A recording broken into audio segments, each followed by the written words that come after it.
Hari ni tak usah pening-pening. Nak buat mudah-mudah je. Terung goreng belada. Siapa tak berehi? Rasanya semua orang berehi. Sebab lelaki saya sendiri pun tak makan terung. Bila saya masuk gini, dia makan. Siap suruh buat pula. Benda mudah je nak buat. Kena sedia terung dengan lada je. Lada ni saya guna lada cengik je. Saya tak guna pun lada merah. Pakai lada cengik, baru merah, baru putih je saya buat.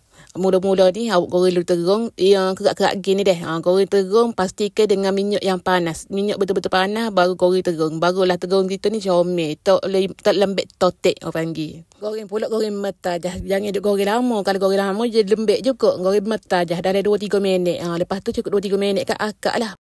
Lepas tu masuklah barang buat kita blender. Tak ada bawang merah, bawang putih, lada cengik. Kalau si awak nak bawang besar pula dah. Lada besar pun boleh. Tak sebi pedas mana ke. Kalau saya guna ni, saya guna lada cengik saja. Saya tak guna lada besar lah. Kalau awak buat lada besar boleh. Tak ada masalah deh. Lepas tu mi biar pecah minyak. Bubuh sos tiram boleh sudu dua kak. Lepas tu kucah-kucah. Lepas tu boleh lah bubuh garing, ajino. Bubuh ikut sesuai dengan selera awak deh. Nak masa antara mana. Terang-terang dulu lah masa ni lagu mana rasa.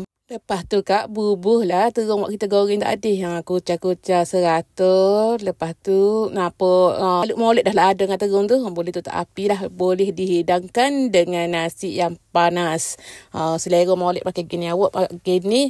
Awak terung gini tak. Lepas tu goreng ayam ke ikan ke. Sedap dah bakit dah pakai gitu. Beres lah. Selamat mencuba.